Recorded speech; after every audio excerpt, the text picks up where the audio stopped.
I don't know if other people kind of go through this when it comes to seeing actors and actresses in certain films that they kind of like they don't always stick with that and they do other works. What am I trying to say exactly? So when Daniel Radcliffe got older and he stopped doing Harry Potter, and then eventually he started doing all these other movies, and it was kind of weird because you're like, oh, it's Harry Potter and he's trying to be quirky and he's trying to be an actual actor. It's like, no, you're just Harry Potter.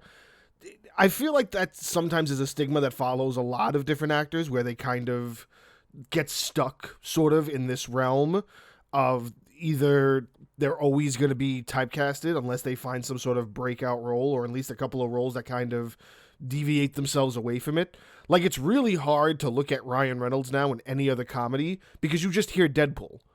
That's a me thing. I hear Deadpool every time I see him in another movie because this comedy is exactly the same. And I've had this argument the same with Kevin Hart. Like, every character he does, it's pretty much the same character. But few and far between, you have some actors that are able to kind of deviate from that. A good example is Chris Evans, because not only has he done a whole bunch of very different superhero movies, he's also done a lot of really single-standing movies that are more drama-orientated or comedy-orientated. And I want to talk about Gifted right now because, this movie's 6 years old, but I think it still holds up as a really fantastic story, a really well-written story that isn't, like, from anything. There's no book adaptation that it's about or anything. It's just a really, really good script, at least for me. Gifted kind of came at this time where, like, he's in between, Avengers movies. This was right around the time where I want to say Civil War, 2017. Think about that, Infinity War Endgame was 2019. So if Endgame was 2019 and this is 2017, he's doing stuff in the middle of still being Captain America. So it might be difficult for some people to kind of see Chris Evans in this outside realm where he's not Captain America, because you're like, he's always going to be Captain America. Another example I'd like to give for that is Robert Downey Jr., because despite Tropic Thunder, it's really tough for me to watch him in other movies and not think about Iron Man or not think about the personality he brings to Iron Man, because it's sort of very similar. Good examples are Due Date with Zach Galifianakis. Great movie, but very weird that Robert Downey Jr. is in there. What's that other one he did with this actor, older actor, The Judge? That's a very sort of dramatic role, not really action-orientated, a little comedy, but it's comedy mixed in with the drama. Again, kind of weird to see him in it, and a lot of people might have even forgot about those films. This is a film that I don't feel I really forget about when it comes to Chris Evans. I know a lot of people met him years and years ago, like back when he was doing Fantastic Four, and even before Fantastic Four when he was doing rom-coms. But, most people who are of this generation who are exposed to Chris Evans are exposed to him in the MCU. So seeing him outside of that might be a little weird for them. For me, this is a great story that regardless of if it's Chris Evans or not, it's done very well, and Chris Evans does a tremendous job in it. So, Gifted is about this little girl who's kind of like this savant mathematician. She's just born with the capabilities of doing math in seconds, human calculator kind of area. And Chris Evans plays her uncle. Now, her mother died. Her mother was also a ridiculous mathematician. Their mother, the little girl's grandmother, by the way, the little girl is played by McKenna Grace, who some might know from all of her other escapades of being everybody else's younger version, just with different hair. She's been in everything. She was Sabrina the Teenage Witch's younger version. She was Captain Marvel's younger version. Yeah, she does have some times where it's just her role, and I hope she gets more, because she is really a really good actress. So, McKenna Grace plays the little girl, and the mother, the whole family is pretty much geniuses. Even the uncle is pretty much a genius, but you don't really get that until later on in the story, because he's kind of like run down. They sort of share this little cabin on the beach somewhere in like California, and I don't think he really does much for work as far as I know. But what he does do is he does take really good care of this little girl, and he kind of pushes her to be in school, and she's really young. She's meant to play like a 6 or 7 year old. So she's going into like the second grade, but she's blowing everybody out of the water because she's a genius. She's a child prodigy. And the teacher recognizes this, and she tries to talk to the uncle, Chris Evans, and kind of be like, you have a very gifted child and you should do something with that. And he's like, yeah, no, she's going to be in regular school. And it's this whole kind of battle with why isn't he giving her the chance? Why isn't he letting her be smarter and grow out of this classroom? Well, comes into the picture is the mother, the little girl's grandmother, who, again, genius, high-level professor, scientist, understands that the little girl has this talent and wants to sort of exploit it, but she's saying she wants to exploit it for her benefit. Because if it doesn't get, done now, then it's going to waste her God-given talent. And Chris Evans is highly against it. Now, this movie's 6 years old, so I don't mind spoiling it.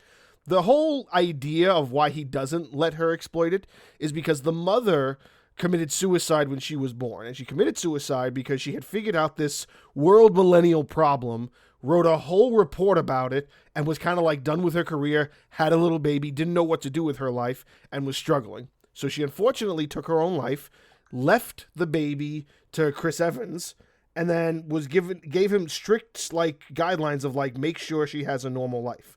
And that's essentially what he's trying to do. He's just trying to give her a normal life outside of being this massive prodigy, being this mathematician guru almost. And he doesn't want her to live in that life where it's nothing but classrooms and reports and math problems and problems and problems and problems. He wants her to be a kid.